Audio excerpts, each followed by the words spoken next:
موضوعاتی که ما پیشنهاد داده بودیم اونها دیدگاه‌های خودشون رو مطرح کردن که از نظر ما غیر معقول و غیر واقع بینانه بود. خیلی سریع همونجا نظراتمون رو مطرح کردیم. موضوع جدیدی هم نبود. در مذاکرات قبلی هم با مواضع ما در این خصوص آشنا بودند که عمدتاً هم همون بحث هسته‌ای بود. Di tengah alotnya negosiasi Amerika Serikat dan Iran untuk mengakhiri perang, muncul kekhawatiran sekutu Amerika Serikat, Israel akan mengganggu upaya perdamaian.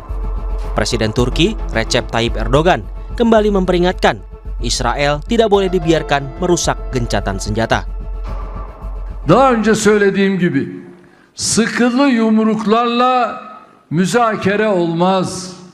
Söz yerine tekrar silahların konuşmasına müsaade edilmemelidir. Ateşkesle aralanan fırsat penceresi sonuna kadar değerlendirilmelidir. Bilhassa ateşkesten hiç hoşnut olmadığı bilinen İsrail hükümetinin süreci kundaklamasına izin verilmemelidir. Amerika Serikat dan Iran kini tengah menempuh gencatan senjata selama 2 pekan mulai 8 April lalu. Dan kurang dari 1 minggu, gencatan senjata akan berakhir. Apakah Amerika Serikat dan Iran akan mengakhiri perang dengan sepakat berdamai? Atau konflik akan terus membara karena ada pihak-pihak lain yang ingin permusuhan terus menyala?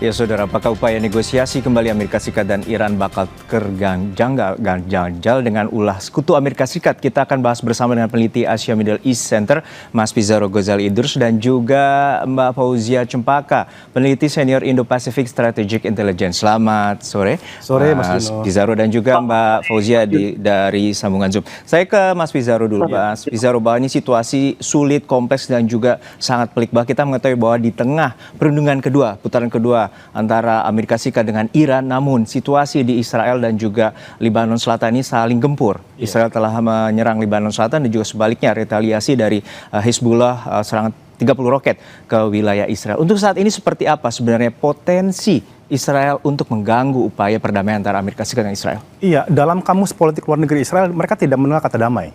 Ya, Israel itu akan eksis jika ada perang di kawasan gitu. Dan ini doktrin yang sudah diadopsi oleh Netanyahu ketika masih menjadi oposisi melawan Yitzhak Rabin tahun 95 hingga kemudian menjadi Perdana Menteri tahun 96. Sejak itu Netanyahu punya prinsip bahwa tidak ada damai untuk perebutan teritorial, ya. Apalagi kita mengetahui bahwa Israel itu bukan hanya sekedar mau menyerang, dia ingin menganeksasi. Dia akan melakukan pola yang sama seperti terjadi di Gaza, di tepi barat, ya. Jadi klaimnya itu serangan untuk menghalau milisi, tetapi sebenarnya grand design-nya ialah pencaplokan seperti itu, ya. Dan kenapa visi ini dilakukan oleh Israel, ya? Karena mereka mengetahui betul mereka berhadapan dengan Lebanon yang tidak bisa dilakukan dengan negosiasi damai. Dan problemnya juga, ya, kalau kita melihat, ya, bahwa Hizbullah ini itu proksinya Iran. Jadi dia pasti akan mengikuti apa yang terjadi di Iran. Kalau Iran masih diserang, kalau negosiasi buntu dan gencatan senjata gagal, pasti kemudian perlawanan masih terjadi di wilayah Lebanon Selatan, ya. Ini yang kemudian sabotase yang dilakukan oleh Israel itu sangat mungkin terjadi. Kan kalau kita lihat, ya, ini bahkan kita lihat Netanyahu itu juga bisa loh dia mengontrol Trump. Tadinya kan 10 rancangan Iran yang sudah disepakati untuk dibahas, tiba-tiba kan direvisi oleh Donald Trump. Donald Trump kemudian mengeluarkan satu poin bahwa negosiasi antara Washington dan Teheran itu tidak mencakup wilayah Lebanon, seperti itu, ya. Karena ini apa? Ini memang ada bisikan dari Netanyahu, itu juga untuk bergaining kepada Iran. Jadi serangan yang dilakukan oleh Netanyahu itu mendapatkan lampu hijau, green light dari Donald Trump untuk kemudian menekan rezim Teheran agar dia mau kemudian melakukan negosiasi damai yang mengikuti kehendaknya Amerika Serikat. Ya, saya ke Mbak Fauzia. Ini kita mengetahui bahwa strategi pressure play-nya telah dimainkan oleh Amerika Serikat terhadap Tehran. Tentu kita melihat ada blokade di Hormuz dan juga ancaman tidak akan melakukan serangan.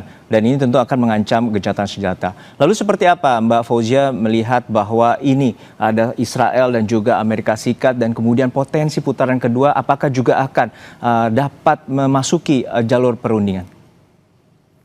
Betul Mas Juno, jadi kita lihat tadi ada concern atau kekhawatiran dari Erdogan begitu ya, bahwa Israel ini akan mengganggu dalam tanda kutip jalannya negosiasi yang kedua yang akan berjalan dalam beberapa hari ke depan begitu. Dan memang kita lihat hal ini bukan tidak berdasar karena memang kalau kita lihat dari presiden negosiasi yang pertama di Islamabad Talk beberapa waktu yang lalu ini ada beberapa indikator-indikator. Yang pertama tentu saja bagaimana Israel ini melalui statement Netanyahu mengetahui kapan Amerika Serikat mendekati kesepakatan dengan Iran dan bahkan mengintervensi sebelum kesepakatan ini tercapai. Yang kedua tentu bagaimana statement-statement yang dikeluarkan juga tentu akan mempengaruhi posisi Amerika Serikat sehingga melalui back channel diplomasi sehingga ketika negosiasi berikutnya ini akan terwujud tentu akan dipengaruhi oleh masukan atau dari Israel sendiri. Nah, ini kita melihat bagaimana secara domestik, Mas, hal ini sudah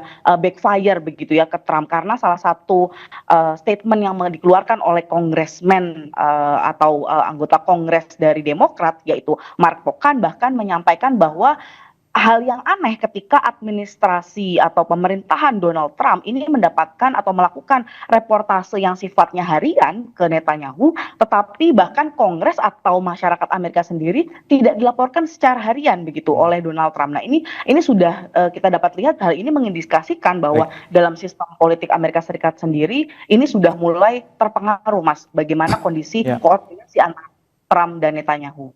Baik, kita melihat bahwa ini tentu akan memasuki pemilu Israel dan juga di Oktober ada juga situasi pemilu juga di Israel. Untuk saat ini negosiasi Israel dengan Lebanon akan berlangsung pada Kamis atau Jumat pada waktu Indonesia. Namun Hizbullah tidak diajak bernegosiasi. Lalu seperti apa prospek masa depan perdamaian di Timur Tengah? Kita akan bahas usai kumandang azan maghrib.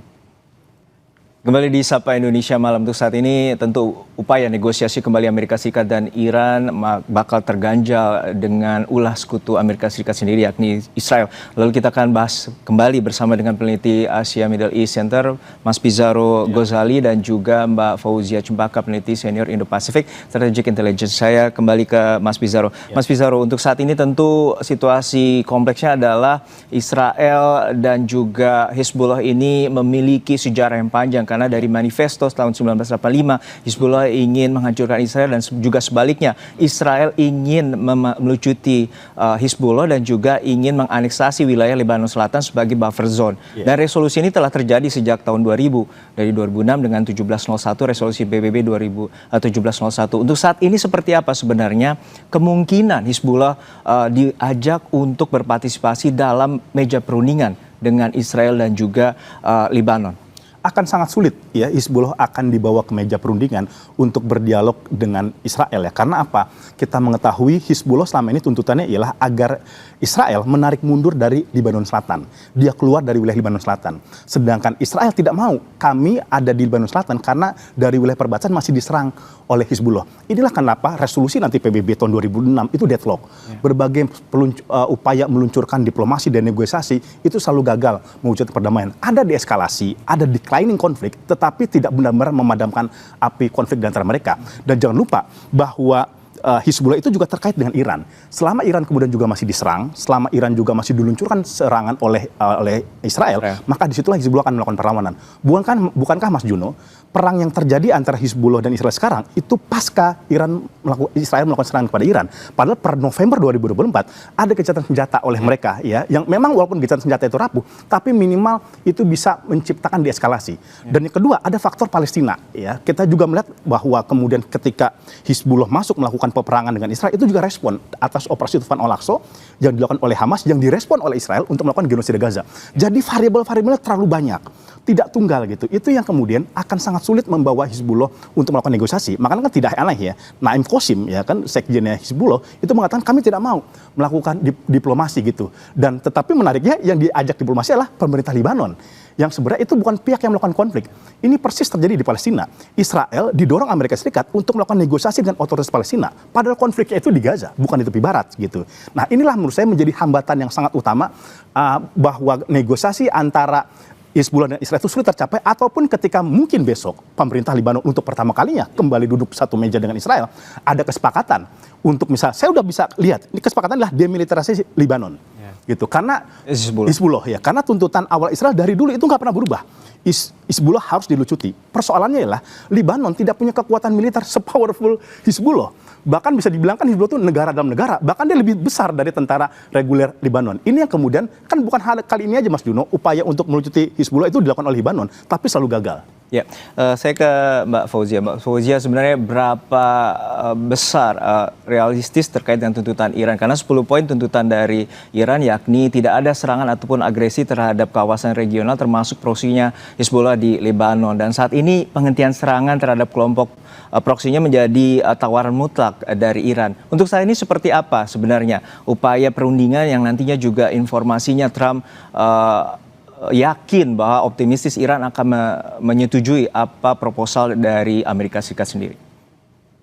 Kita dapat melihat dari dua sisi ya Mas Juno. Yang pertama dari Amerika Serikat sendiri menyatakan bahwa yang ditawarkan di atas meja saat ini sudah merupakan red line atau batas dari Amerika Serikat dan tidak ingin naik lagi begitu. Namun kita juga harus lihat bagaimana pada perundingan yang pertama ketika JD Vance dan Arakci bernegosiasi di Islamabad Talk selama 21 jam, bagaimana Israel justru melancarkan serangan yang sangat besar di target-target di Lebanon selama 24 jam, bahkan terbesar sejak terjadinya 28 Februari ini. Namun dari kita juga harus lihat bagaimana Iran menggunakan yang kita sebut strategi perang asimetris, di mana dia mendorong front line-nya itu juga tidak hanya terjadi di Iran, atau front line-nya tidak hanya dilakukan di Teheran, tapi juga di negara-negara lain, salah satunya di Lebanon begitu. Nah tentu saja karena ini merupakan bagian dari strategi Iran, tidak dapat serta-merta dilepaskan oleh Iran begitu ya, keselamatan atau bahkan di let go begitu. Karena justru salah satu statement yang disampaikan Iran adalah bahwa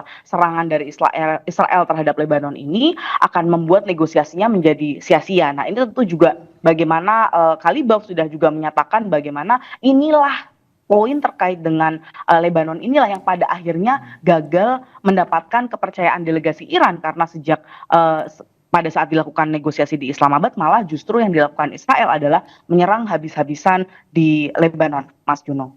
Ya, tentu ini situasi sangat pelik, tapi tentunya kita juga akan melihat bagaimana potensi perundingan antara Amerika Serikat dengan Iran. Saat ini Panglima Angkatan Bersenjata Pakistan tengah menemui Menlu Iran di Teheran terkait dengan masalah Hormuz dan juga masalah nuklir. Informasinya akan kita bahas kembali usai jedanya di Sapa Indonesia Malam.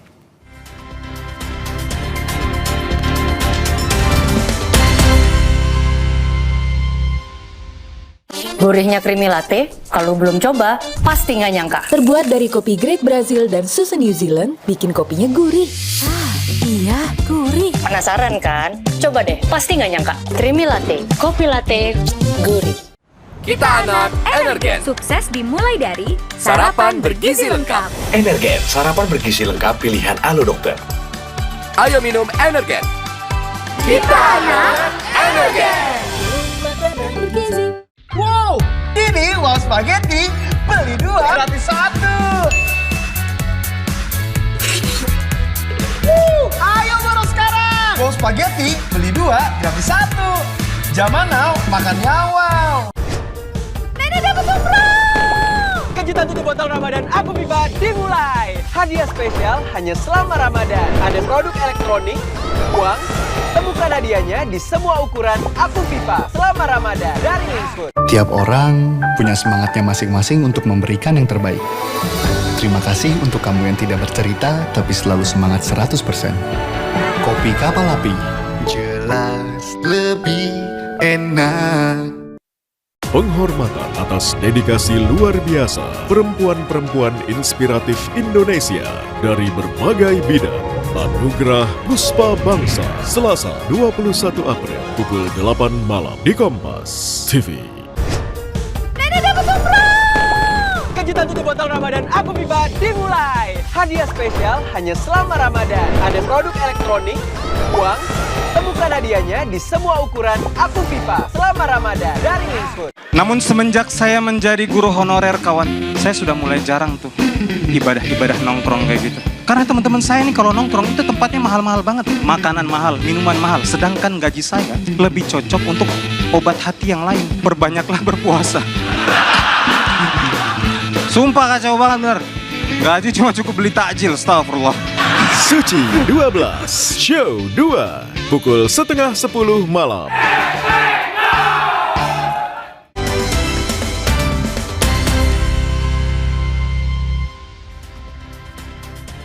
Kembali di Sapa Indonesia Malam terkait dengan pembahasan negosiasi antara Amerika Serikat dengan Iran di putaran kedua dan seberapa besar prospek perdamaian terutama di kawasan Timur Tengah. Saya ke Mas Pizarro. Mas Pizarro, bahwa saat ini Panglima Angkatan Bersenjata Pakistan telah menemui langsung Menlu Iran Araghchi di Teheran terkait dengan prasyarat atau poin kesepakatan yang diajukan oleh Amerika Serikat terkait salah satunya Selat Hormuz dan juga terkait dengan pengendalian pengayaan uranium. Untuk saat ini seberapa besar sebenarnya Iran juga akan menerima terutama tawaran mutlak dari Amerika Serikat? Iya, ini menarik. Yang ditunjuk oleh Pakistan sebagai mediator itu Panglima Militer. Berarti ceruknya kita udah bisa baca, ini banyak kan bicara teknis gencatan senjata. Seperti itu. Karena ini bukan Menlu, bukan diplomat ekonominya yang lebih ceruknya kepada ekonomi, tapi ini Panglima Militer. Dan dia Panglima Jenderal Militer bintang 5 di Pakistan gitu ya. Dan kenapa beliau dipilih? Karena dia juga dekat dengan RGC. Ya, sebagai Panglima Militer ya. Makanya dia relatif bisa diterima oleh Iran. Tetapi memang, dan abis dari Iran besok dia ke Washington gitu. Artinya ini berbeda dengan yang ronde pertama, Mas. Ini kayaknya Pakistan tuh mencoba melakukan tur. Tidak hanya tur Timur Tengah, tapi juga tur ke Washington dan ke Teheran. Artinya ini lebih serius ketimbang negosiasi yang pertama ya. Dan ini tampaknya akan ada mencari win-win solution di antara mereka ya. Karena pas ronde pertama kita mengetahui masih standar yang tinggi. Biasanya kalau dalam diplomasi ketika masuk ke putaran kedua itu udah bicara mengenai menurunkan ego masing-masing dan menemukan titik kompromi. Contoh ya, saya menduga dalam Selat Hormuz misalkan ada titik kompromi yang bisa akan dilakukan oleh Iran dan Amerika Serikat. Misalkan Iran itu tetap mendapatkan kontrol atas dengan Selat Hormuz dan Amerika menerima dengan catatan Iran mencabut concession fee $2 juta per kapal. Seperti itu. Tetapi Mas Juno, itu tidak selesai. Iran pasti akan bertanya, bagaimana jaminan kepada saya agar tidak diserang kembali oleh Amerika Serikat dan Israel? Nah, nanti akan ada usulan bagaimana nanti ada semacam unifil di laut. Gitu ya. Nah, di sini bisa kita prediksi bahwa Pakistan dan Turki bisa menjadi pasukan untuk mengamankan jalur Selat Hormuz untuk tidak diserang oleh Amerika Serikat. Kenapa? Turki is NATO member dan dia bisa direct talks dengan Trump seperti itu. Begitu juga nanti pengayaan uranium. Masalahnya problematikanya kan Amerika itu di last minute tiba-tiba merubah teks yang tadinya minta Iran berkomitmen untuk tidak buat senjata nuklir diganti sama Amerika Serikat di mana dia nggak boleh memperkuat cadangan uraniumnya. Itu dua hal yang berbeda ya. Dan kemudian kemungkinan di sini Iran tetap bisa melakukan pengayaan uranium tetapi dengan batasan limit tahunan. Kita lihat Amerika Serikat meminta 20 tahun, Iran 5 tahun, titik tengahnya mungkin 10 sampai 12 tahun. Oke. Saya ke Mbak Fauzia, bahwa ini ada leverage dari Amerika Serikat posisi tawarnya dengan mengunci blokade Teluk Hormuz dan saat ini pelabuhan di pesisir Iran tentu ditutup oleh pasukan Amerika Serikat. Anda menilai bahwa untuk saat ini tentunya ada tawaran mutlak atau syarat mutlak dari Amerika Serikat untuk posisi damai menyatakan adanya penangguhan 20 tahun bagi Iran untuk tidak pengayaan uranium. Menurut Anda seperti apa bahwa tadi bisa terkait dengan penangguhan pengayaan uranium hingga 5 tahun hingga 10 tahun? Seperti apa tawaran dan juga perjanjian damai yang akan terjadi? Betul Mas, mungkin kalau kita lihat bagaimana Iran ini sebenarnya sudah mengikuti apa pengawasan yang ditetapkan oleh IAEA begitu ya. Sehingga meskipun sampai saat ini kita tahu sendiri bahwa uranium yang dimiliki Iran ini indikatornya ada di 60%. Ketika kita bicara bahwa 60% ini memang masih dalam tahapan belum menjadi senjata nuklir begitu ya. Karena kita nuklir itu angkanya sekitar di angka 90%. Dan dalam konteks ini kita lihat tentu saja bagaimana Iran ini menganggap bahwa untuk pengayaan nuklir ini merupakan hak dia karena juga dia mengikuti peraturan yang dimiliki IAEA selama ini. Nah, kita lihat juga bagaimana secara retrospektif mungkin ketika terjadi serangan di tanggal 28 Februari sebelumnya itu ada mediasi yang dilakukan oleh Oman untuk hal yang sama terkait dengan nuklir begitu. Dan dalam konteks ini ketika pada tanggal 26-27 Februari info dari Oman sebenarnya sudah green light, artinya kedua belah pihak ini sebenarnya hampir mencapai kesepakatan begitu terkait dengan mekanisme nuklir yang dimiliki oleh Iran. Namun serangan yang dilakukan pada tanggal 28 Februari terhadap Iran ini menggagalkan proses dan mekanisme mediasi yang dimiliki atau sudah dilakukan mediasinya oleh Oman, Mas. Nah, dalam konteks ini kita lihat tentu bagaimana Iran tidak akan begitu mudah percaya dan memberikan haknya, terutama nuklir yang maksud saya uranium yang sudah dibangun begitu terhadap Amerika Serikat tanpa jaminan yang benar-benar guarantee yang benar-benar solid begitu dari Amerika Serikat maupun Israel bahwa tidak akan melakukan serangan dan serta bahkan mungkin penggantian, Mas. Oke, saya ke Mas Pizarro. Mas Pizarro, kita juga mengetahui bahwa ini terkait dengan ekonomi dan juga politik. Namun dalam pandangan Anda seperti apa? Apa yang akan disyaratkan oleh Amerika Serikat terhadap Iran? Apakah terkait dengan pengayaan uranium nuklir atau juga terkait dengan Selat Hormuz? Iya, menurut saya akan banyak variabel yang ditawarkan oleh Trump. Karena Trump dia butuh klaim kemenangan kepada publiknya, ya. Dan dalam dua negosiasi antara Hormuz dengan nuklir, menurut saya Amerika akan kalah. Kayak gitu ya. Karena pertama, Iran akan tetap mengontrol Selat Hormuz yang which is itu status quo sebelumnya. Jadi buat apa Anda menyerang kalau kemudian akhirnya hanya mendapatkan Selat Hormuz yang masih dikendalikan oleh Iran gitu. Kemudian juga soal nuklir. Kan Iran juga status quo ini seperti itu. Kami memang tidak seeking untuk bikin nuclear weapons. Kami membuat ini untuk tujuan damai. Dan itu kan yang terjadi pada tahun 2015 gitu ya. Kalau kemudian ini kemungkinan ini akan disepakati, ini berarti Obama itu masih lebih baik ketimbang Donald Trump karena dia bisa membawa Iran kepada meja perundingan seperti itu. Dan ini menurut saya yang akan terjadi. Yang ketiga ini faktor aset. Ini yang sangat penting. Ini soal ekonomi ya. Akan sangat sulit menurut saya untuk mengontrol Iran. Iran itu tidak akan menyerah. Dia udah pernah diblokade 40 tahun. Dia udah pernah perang panjang sama Irak itu 88 tahun. Jadi kalau memang Amerika memerangi mereka kembali, menduduki, dia relatif bisa survive gitu ya. Dan kemudian Iran pasti akan menawarkan salah satu hal yang menjadi sensitif, mencairkan aset-aset mereka. Ini akan menjadi titik yang panas nih, karena ada 100 miliar US dollar aset-aset Iran yang ditahan oleh Amerika Serikat dan sistem perbankannya. Dan kemungkinan kalau ada deal di antara mereka, mungkin 50% aset akan dikeluarkan oleh Amerika Serikat. Karena kalau 100% itu kemenangan bagi Iran gitu. Tapi ini jelas ini akan menjadi pukulan bagi Amerika Serikat karena Amerika Serikat nggak punya opsi, Mas Juno. Kalau dia mau perang berlanjut, pertama dia konsekuensinya tentara-tentara banyak yang tewas. Yang kedua, ongkos militernya sangat luar biasa sekali. Per hari saja 2 miliar US dollar. Ongkos yang dilakukan Amerika Serikat untuk melakukan perang dengan Iran. Apalagi kalau perang ini 5 tahun sampai 8 tahun. Apakah Iran siap? Kalau kita lihat perang melawan Irak, 8 tahun pun dia siap. Seperti itu. Ya, ke Mbak Fauzia, bahwa terkait dengan tadi kalau dari sisi Amerika Serikat terkait dengan nuklir dan juga Selat Hormuz. Namun dari sisi Iran juga ada tuntutan, ada restitusi atau penggantian kompensasi terkait dengan kerugian perang. Untuk saat ini seperti apa tawarannya bahwa Amerika Serikat akan menyetujui dan juga tetap menginginkan kendali atas Selat Hormuz? Ya Mas, kalau misalnya kita lihat bagaimana Iran saat ini sedang membuat yang disebut dengan regulasi Selat Hormuz berbentuk RUU ya Mas ya. Nah regulasi ini sebenarnya sifatnya adalah coercive bargaining chip atau bargaining untuk bertukar begitu ya. Dan sebenarnya ini bukan kebijakan permanen karena salah satu pertimbangannya adalah terkait banyaknya ranjau laut yang ada di dekat Oman begitu ya, Strait Hormuz yang lebih mendekat ke arah Oman, sehingga alternatif yang ditawarkan oleh Iran adalah melewati yang perairan yang lebih dekat ke Iran. Nah, dalam konteks ini tentu saja ketika membebankan angka fee untuk lewat karena memang itu perairannya Iran begitu, tentu saja ini menjadi lebih valid di hadapan hukum internasional karena yang kedua juga kita lihat pada tanggal 4 sampai 6 April lalu terjadi diskusi bilateral antara Oman dan Iran begitu. Nah, tapi memang tidak dijelaskan secara spesifik apakah terkait dengan mediasi atau terkait dengan back channel diplomasi atau bahkan terkait dengan bagaimana mekanisme organisasi atau pembagian dan lain sebagainya yang terkait dengan Selat Hormuz. Jadi memang kalau saya lihat dari konteks ini, Iran sendiri memang juga tidak hanya menerapkan atau mempertimbangkan strategi terhadap pengontrolan Selat Hormuz secara de facto melalui fee dan yang dianggap sebagai restitusi penggantian, tapi juga secara berkoordinasi dengan negara-negara yang saat ini disampaikan oleh secara formal juga oleh Iran dan resmi bahwa yang hanya boleh mengatur Selat Hormuz adalah Iran dan Oman, bukan negara lain. Itu maksudnya untuk menyampaikan respon pada Amerika Serikat. Oke, terakhir ke Mas Pizarro. Anda optimistiskah dengan putaran kedua perundingan antara Amerika Serikat Israel? Apa saja Amerika Serikat dengan Iran, apa saja kesepakatan yang akan tercapai? Kemungkinan ada dalam 3 variabel utama. Ya, pertama mengenai Selat Hormuz, kemudian yang kedua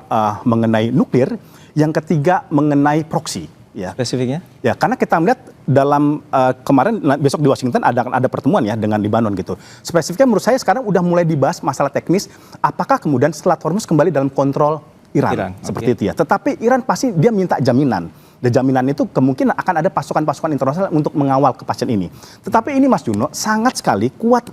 Apakah Donald Trump mau shifting dia ideologi diplomasinya?